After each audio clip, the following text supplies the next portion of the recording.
Now we will start with new conservatism after 1815. Conservatism, you have heard about the word conservative. Conservative means with the traditional thinking. Understood?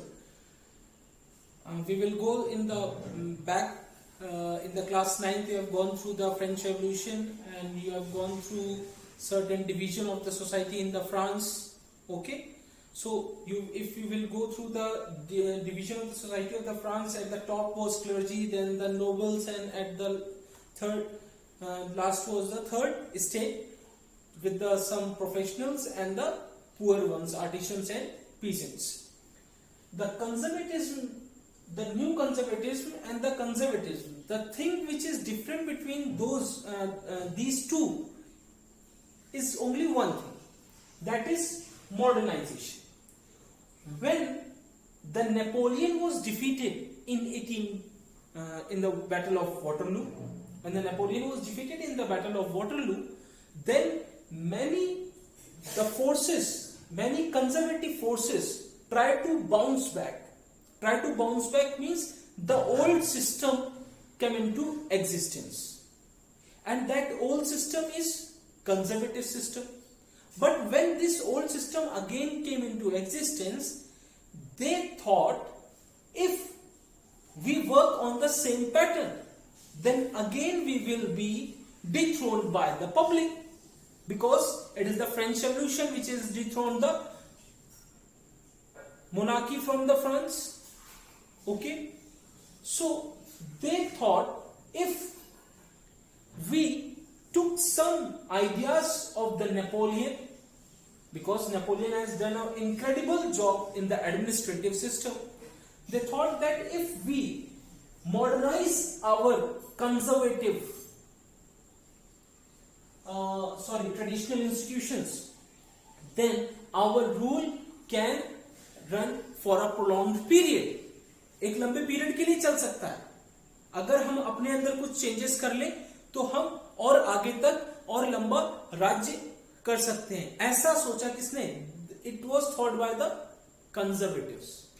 Okay, so this is how they made certain changes in their structure, but they were stick to their basis that the society will be controlled by the traditional institutions, that is social hierarchy and the church, and the property will be under those elite class or the nobles or the clergy. Now we come to the most important topic of this chapter, that is Treaty of Vienna 1815. Treaty of Vienna of 1815, normally it comes under 5-number question, and sometimes it is also asked in 3-number question, but it is a very good question of 5-number. Now, Treaty of Vienna, Austrian Chancellor Duke Metternich, he headed the treaty. Britain, Russia, Prussia and Austria, these are the countries who together defeated the Napoleon. It means you just imagine the power of Napoleon, that these huge powers together have to fight against a person. Now, what were the features of the Treaty of Vienna? The one most important thing which you should notice is that Bourbon dynasty restored to power. That Bourbon dynasty which was dethroned in the French Revolution in 1789, whose last ruler was Louis XVI. That's it.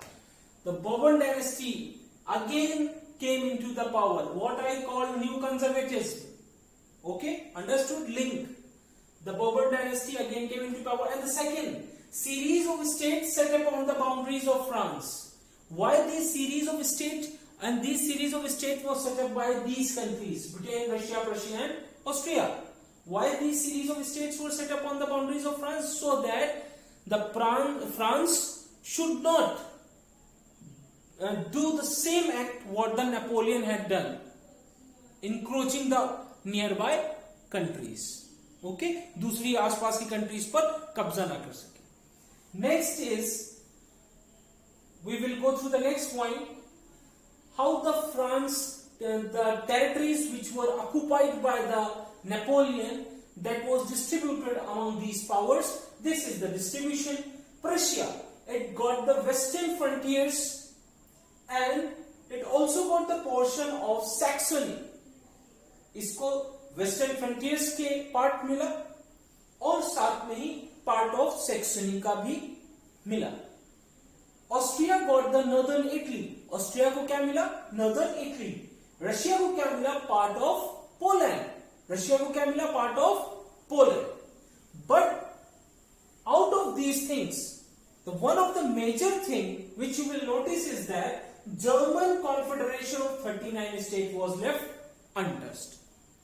What was the German Confederation which was framed by the Napoleon of 39 states was left untouched? Nobody touched that.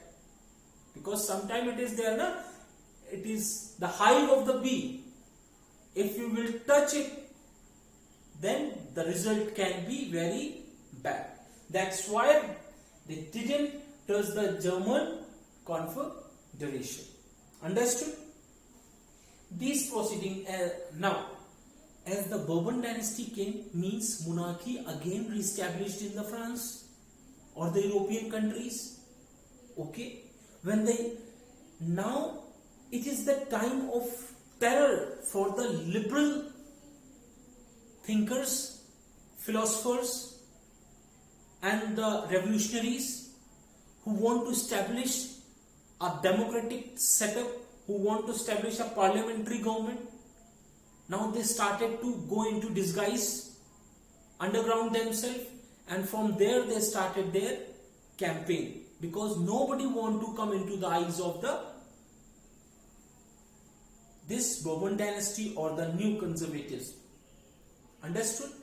And from them you can Giuseppe Mazzini, Garibaldi. There are numerous number of persons which you will go through in this chapter.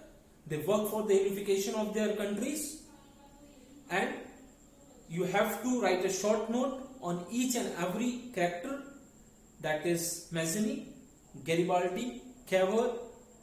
Understood? So this is with this. In the next topic, we will go through the age of revolutions 1830 to 1848.